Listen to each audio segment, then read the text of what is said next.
pamilya, yun ang mission field mo. Meron kang mga katrabaho, that's a mission field. Meron ka bang mga kaklase, you have a mission field. Meron ka bang mga kapitbahay, you have a mission field.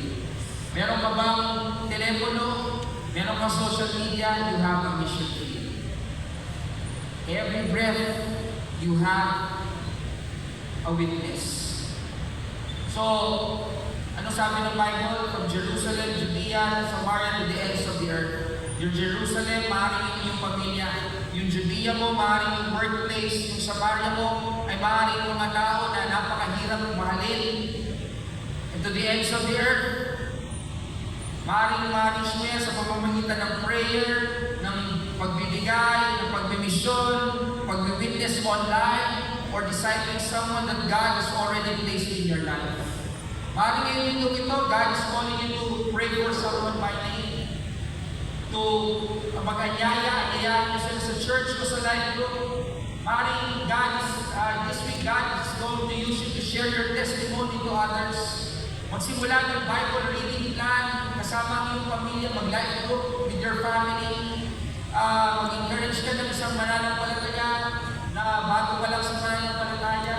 Mag-join ka na ng ministry. Mag-mentor ka ng isang mas bata sa'yo. And buksan mo iyong tahanan para sa life group o sa fellowship at magsuporta sa mission. Alam mo, hindi kailangan dramatic lagi.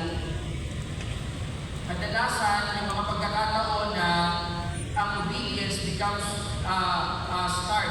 begins with one simple message. Ano po yung pwede simulan? Pwede mong sabihin, kamusta ka, pinag-pray kita.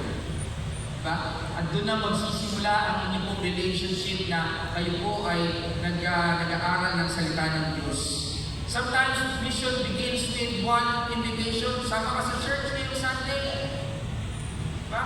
Ikaw ay nagiging daan kung makilala ng tao yun ang Diyos. Sometimes discipleship begins with one question. Gusto mo ba basahin natin yung Bible ng magkasama?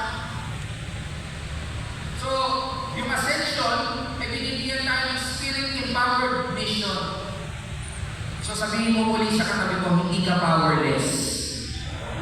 Meron kang kakayanan, meron kang kapangyarihan, dahil merong Holy Spirit. Amen? Hallelujah. So, yung ascension, it gives us a finished message. It gives us a spirit-empowered mission. Pero ang dahilan kung bakit kaya natin kung humayo, mag-move forward with courage is because Jesus is not merely remembered. Hindi lang po natin siya naaalala, kundi siya po ay naghahari. He is reigning. Kaya ito po yung pangatlong point po natin. The ascension gives us a reigning King. Siya po ay nasa trono. Kaya ganito po yung prayer ni Apostle Paul sa Ephesians 1 that the eyes of our understanding will be enlightened. Why? Dahil ang mga mananampalataya ay maaaring taglay po nila ang katotohanan, pero hindi po natin na-appreciate yung bigat, yung kahalagahan nito. Ano pong ibig ko sabihin? Pwede alam mo na si Jesus ay hari, pero takot ka pa rin na parang fear is king. Hindi Jesus is king, fear is king. Pwede alam mo na makapangyarihan si Jesus, pero pag dumarang ka sa problema, parang mas powerful mo yung mga problema sa buhay mo. Pwede alam mo na si Jesus ang naghahari, pero parang mas control ka ng fake news, ng bills, ng sakit, ng pressure, ng opinion ng iba kaysa sa salita ng Panginoon. Kaya ganito po yung prayer ni Apostle Paul, Lord, open their eyes. Hindi po yung physical eyes, kundi yung spiritual eyes. Dahil minsan, the greatest problem is not that God has not given power. Kanina malinaw na na-establish po natin na meron tayong kapangyarihan na nagmumula sa Diyos. The problem is, we do not see the power that power is already available in Christ. Nandun na yung kapangyarihan available na. Sabihin sa katabi mo, available na. Nandun na available na. Ito para sa bawat isang mananampalataya. Kaya sabi niya Apostle Paul, guys, kung maunawaan nyo yung hope ng inyong calling, yung riches ng inyong inheritance, yung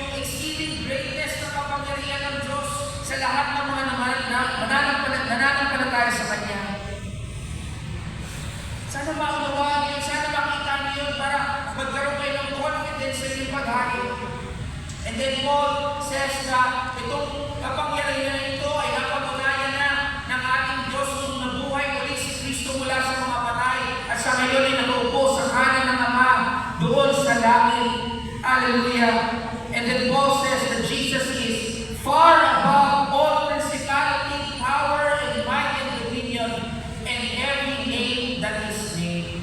Sabi dito sa Philippians 2 verses 9-11, therefore God also has highly exalted Him and has given Him the name which is above every name. Ang kanyang kapangyarihan, ang kanyang pangalan ay higit pa sa kapangyarihan at sa mga pangalan dito sa mundong ito.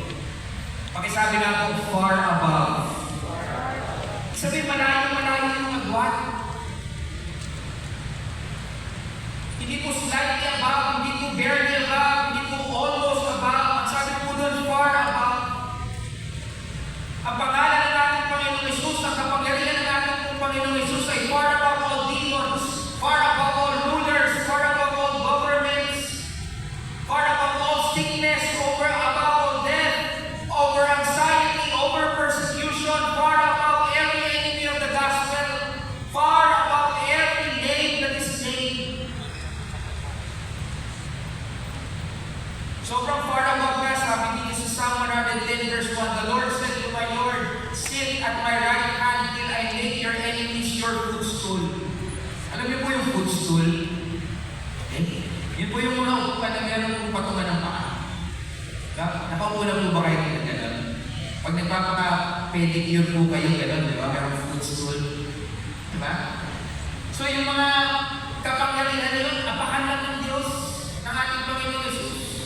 Ibig sabihin, siya ay mas makapangyarihan kaysa sa kanila. God put all things under His feet. Kaya si Kristo po ay nag-ascend pabalik sa langit, hindi po siya absent. Jesus is enthroned. Siya po ay nakaupo doon sa trono, doon sa kanan ng Ama. Ibig sabihin, nasa kanyang kapangyarihan. He is not weak. He is reigning. He is not nervous. He is seated. Hindi po siya doon sa langit na panakagdagan, pabalik-balik at sinasabi niya, ano na kayo mangyayari sa iglesia? No. He is King. He is still. And He is on the throne. And He is overhead over all things to the church. Yan po ang sinabi ni Apostle Paul sa Colossians 1:17-18. He is before all things, and in Him all things consist, and He is the head of the body, the church. Nung siya po ay nabuhay ng muli, pagkatapos niya pagbayaran ng ating mga kasalanan, nilinis po tayo mula sa kasalanan, siya po ay umakyat sa langit at tumubo sa kanan ng trono ng Diyos. Meaning, the one who rules the universe is also the head of the church. Kaya yan ang Panginoon na ating pong sinusundan. Yan ang Panginoon na ating pinaglilingkuran. Yan ang Panginoon na ating pong sinasamba. Siya ang makapangyarihan sa buong sanlibutan. Amen? Maaari po ba natin palakpakan ang ating Diyos? Hallelujah! Maaari po sa mata ng mundo ang hinihintang ng iglesia o mahina ang iglesia. Pero tandaan mo, ang ating iglesia ay nakakonekta sa Hari ng mga hari at Panginoon ng mga Panginoon. Amen? The body may be small, but if the head is Christ, the body has divine life. Ang church may maaaring napapersecute, but if the head is Christ, the church cannot be destroyed.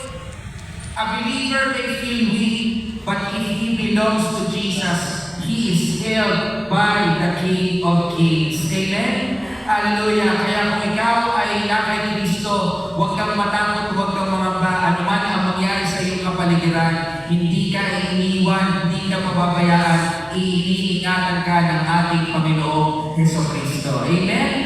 Hallelujah! Pagkasabi nga po, Jesus reigns! Jesus reigns. So hindi po fear dapat na naghahari sa ating buhay ang ating Panginoong Jesus. So ano po ginagawa ng ating Panginoong Jesus? Sabi ni Apostle Paul sa Romans 8:34, it is Christ who died, and furthermore is also risen, who is even at the right hand of God, who also makes intercession for us. Siya po ay namamagitan sa atin sa ating Ama sa langit. Amen? Hallelujah. Kaya yung mga panalangin in Jesus' name nakakarating sa Ama sa langit dahil si Kristo ay nasa piling ng ating Ama. Amen? Kaya sabi mo sa kanila, mag-pray ka ha? Mag-pray ka dahil effective po ang mga prayer natin dahil si Kristo ay nasa trono. Alam niyo po, imagine niyo po isa pong barko na nasa gitna po ng isang puno sa dagat. Matataas po yung mga alon, yung malakas yung hangin, nagpapanik po yung mga mandaragat. Pero alam niyo po ba, kahit na mabulod sa ilalim ng bagyo, sa ibabaw ng bagyo, nagliliwanag pa rin ang araw. So parang ganito po, tayo po rin nandito sa mundo at yung mga problema ay parang pinipigilan na makita natin ang lubusan ng Panginoon. Akala natin ay tumigil na sa pagkilos ng Diyos, pero hindi. Nagliliwanag pa rin nagliliwanag yung araw sa ibabaw ng bagyo ay patuloy pa rin kumikilos ang ating Diyos. Yung storms may hide the sun from the eyes of the sailor, but it cannot remove the sun from the sky. Mga magulang at mga kapatid, yung mga problema ay maaaring pinipigilan o inahandakan na makita natin na si Kristo ay patuloy na naghahari pa rin. Ngunit huwag po natin hayaan na ito po magdikta sa ating po mga nararamdaman. Dahil kahit ano po mangyari, si Kristo pa rin ay nasa kanyang trono. Amen? The clouds, your fear may cloud your vision, but it cannot dethrone the Savior. Yung iyong mga sufferings ay maaaring magdulot ng pagdinig sa iyong puso, but it cannot shake His kingdom. Ang ating Panginoong Hesus ay patuloy pa rin naghahari, whether you feel strong or weak, kahit ikaw ay nanghihina o kahit ikaw ay malakas, naghahari pa rin ang ating Panginoong Hesus. Ang ating Panginoong Hesus ay patuloy na naghahari, kahit na na-upload, na napupurihan ng church o nagpa-persecute, ang ating Panginoong Hesus ay patuloy pa rin naghahari.